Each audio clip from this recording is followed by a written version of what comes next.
One great thing about Tasmania is the variety, so that you never get sick of it. I put Tasmanian fishing right up in world class. It's unique, it's primordial, it's covered in fresh water. It's the greatest fly fishing playground you could ever imagine. I've explored a minute portion.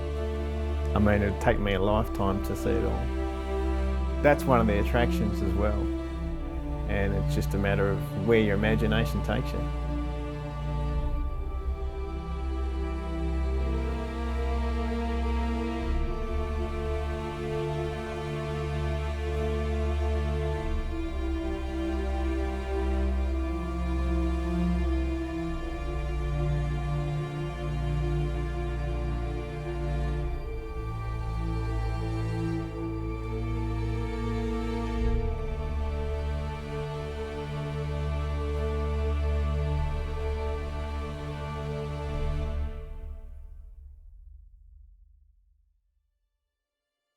I really wanted to make a movie about Tasmania that's a little bit different to anything else that's been done before.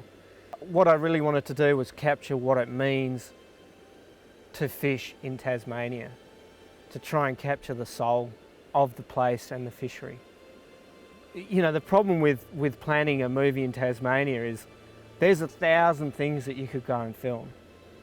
But we really had to sit down and go, we've got a limited amount of time. What 4 or 5 things can we go and film that will tell the story of the Tasmanian fishery best? And I also wanted them to be as diverse as possible from each other in order to demonstrate how many different facets of the fishery there are over there. The most challenging, without a doubt, was filming the sea trout fishing. Trout feeding on whitebait is quite unique to the Southern Hemisphere. And I just felt that the story of Tasmania wouldn't be complete without that. And I always knew it was going to be a hit and miss affair. Basically, all we could do was plug away, keep plugging away.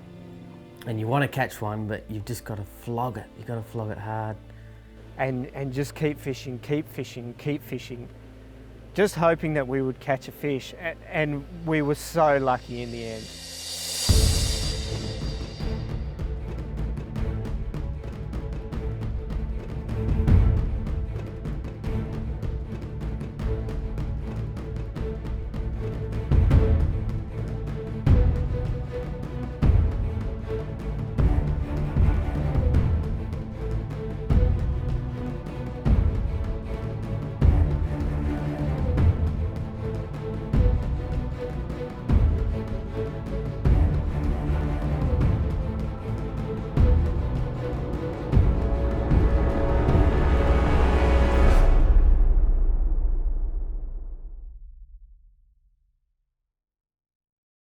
I've filmed and fished with so many people during the film, and they're all different, and they were all great in their own way, and the kindness of Tassie people and Tassie fishermen really stood out and really made this film easy to make.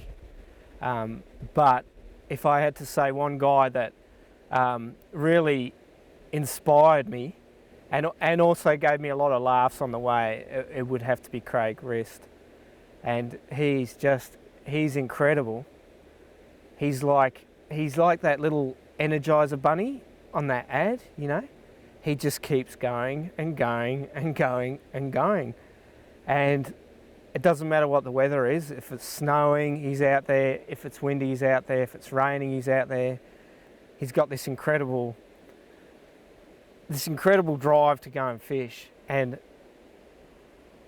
it was just amazing to be around that.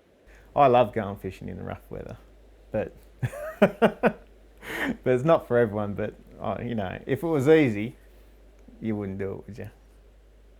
When I was filming with Craig towards the end, I got quite sick. I got the flu, and I also got an ankle injury. So I was at my lowest ebb. That was definitely my lowest ebb for the movie. And if I didn't have someone like Craig with his enthusiasm and his energy and his drive to keep pushing me and to keep the the energy levels up, I just would have crashed and burned. I know that for sure. The filming experience for me has been, yeah, a little different. A lot more pressure on the angler to perform, for one, and a lot less fish because you have to set up the camera. Oh! Oh! Oh! Get out of here! Yeah, I think people do fish worse with the camera on because you're just not in your natural rhythm. You know, the camera's a real hindrance because when you're in I think a lot of fishing is to do with rhythm, and rhythm, nature's in a rhythm, and if you can clue into that rhythm, then you're kind of at one with the place. And once you put the camera in there, it's an artificial thing that pulls you out of your natural rhythm. So straight away you're catching less fish. And it's got no reflection on how good the fisherman is, but more of how much of a burden that having the camera and a cameraman and maybe another person along as well.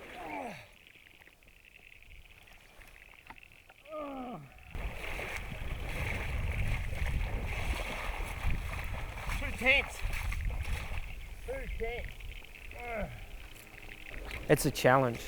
But then again, every now and then you get that little moment that happens, and to capture that moment on film and then to show it to thousands of other people is a unique, special moment in your life.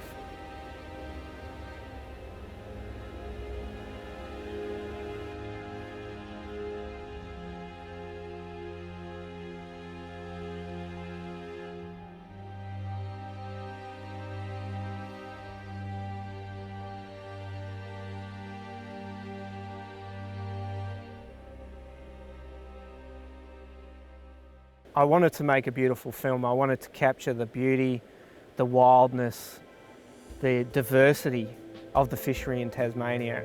When you've got a place like Tasmania that's so majestic, that's an easy job as a filmmaker. You really just have to turn the camera on and point it in the right direction. But what's come out since the filming in the edit is that the passion of the people in the place has really come out. And I think that's made the movie a lot stronger. And I think in the end we've made a movie that I'm very proud of, and I think it's a very powerful movie as well. And I just hope that we have done Tasmania proud by making it. The amount of work and dedication that you guys go into getting footage. One of the hard things as a fisherman, even if you're writing for magazines, is actually taking time out from your fishing to get the footage. So first of all is recognising where you're going to get a good shot and then taking the time to do it. Looking at this current film is looking at the progression, just the eye that you've got now for getting really good shots. And the fact that you don't necessarily need to be getting fish. And let's face it, all of us go fishing and have hard days, and on those hard days we're still having a good time. So to be able to capture that on film is pretty good. Seeing it all happening in one place, in one time, through your eyes and then through the lens is fantastic. Overall it's been, yeah, really worthwhile experience.